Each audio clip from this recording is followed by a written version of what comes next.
মা মিথিলা আসলে যেকোনো মায়ের তো মানে যে মা হয়েছে সে জানে যে মায়ের কত দায়িত্ব থাকে এবং আম এটা একই সাথে একটা প্রচন্ড আমি বলবো মানে এটা একটা more than a full time job.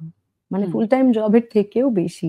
যে সারাটাক্ষণ পুরোটা সময় জুড়েই সন্তান থাকে একটা মায়ের মাথায়। আ তো হ্যাঁ, মানে আমাদের ওইভাবে আলাদা করে আসলে কি বল আলাদা করে সময় কাটানো ওরকমের কিছু নেই। আমার সারাদিন জুড়েই আছে। একটু আগেও ফোন করেছিল। "মা আমার এটা লাগবে, এটা তুমি আসার সময় নিয়ে আসবে।" তো সারাদিন চলতে থাকে। আম যখন দেশের বাইরেও যাই, হুম। ছোটবেলায় তো ও আমার সাথে সব জায়গায় অনেক জায়গাতেই ট্রাভেল করেছে। এখন তো বড় হয়েছে, স্কুলে যাচ্ছে। এখন তো ও নিজেও যেতে চায় না, আমিও নিয়ে যেতে পারি না। তো তখন একটু আ টেনশনে থাকি, একটু স্ট্রেসড আউট লাগে যখন কাজে থাকি আমি দেশের বাইরে। আম আদারওয়াইজ আমার মনে হয় আমি আর আমার মেয়ে একদমই বন্ধুর মতো আমরা।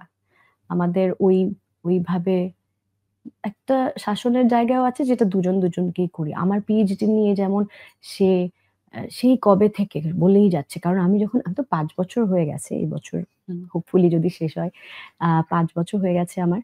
তো ৫ বছর আর ও তখন ছোট ছিল আমি যখন শুরু করেছি পিএইচডি। তো ও আমাকে এই যখন একটু বুঝতে শিখেছে লাস্ট ২ বছর ধরে যে আমাকে সারাটাক্ষণ "কোথায়?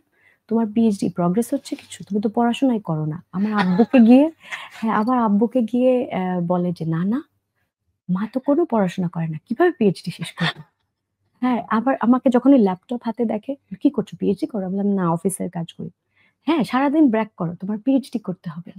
তো হ্যাঁ, ওই শাসনটা এখন আমরা দুইজনই দুজনকে করি। আ তার মানে আ মিথিলা এখন সন্তানের চরিত্রে আছে। আর আয়রা মায়ের ভূমিকায় চলে গেছে। হ্যাঁ, ব্যাপারটা তো হ্যাঁ। না দেখছি আমি এরকম ওকে হয়ে গেছে। বলেছি যে, "আমি শুধু পিএইচডিটা শেষ করে নিই। এরপর নেক্সট 5 ইয়ার্স দেখ আমি তোকে কি করি।" ব্যক্তি মিথিলাকে নিয়ে মানুষের জিজ্ঞাসার শেষ নেই। অনেক, অনেক প্রশ্ন প্রাসঙ্গিক আবার অপ্রাসঙ্গিকও যেহেতু দর্শকদের কিউরিওসিটি আছে সে হুম। জায়গা থেকে জিজ্ঞাসা করা যে সৃজিত মিথিলার সম্পর্ক এখন কোন অবস্থায় আছে? আমার মনে হয় যে আমরা আমাদের সিনেমাটা নিয়েই কথা হুম। বলি। কারণ আমি দেখেছি যে এই যে ব্যক্তি জীবন নিয়ে কথা বলতে গেলেই সেটা একটা মানে ছোট এইটা বেরোনোর পরে ইন্টারভিউটা মানে যখন সোশ্যাল মিডিয়াতে চলে যাবে। ছোট ক্লিপ করে সেটার বারবার একটা খুব অপ্রাসঙ্গিক জায়গাতে এগুলো বসানো হবে, দেখানো হবে।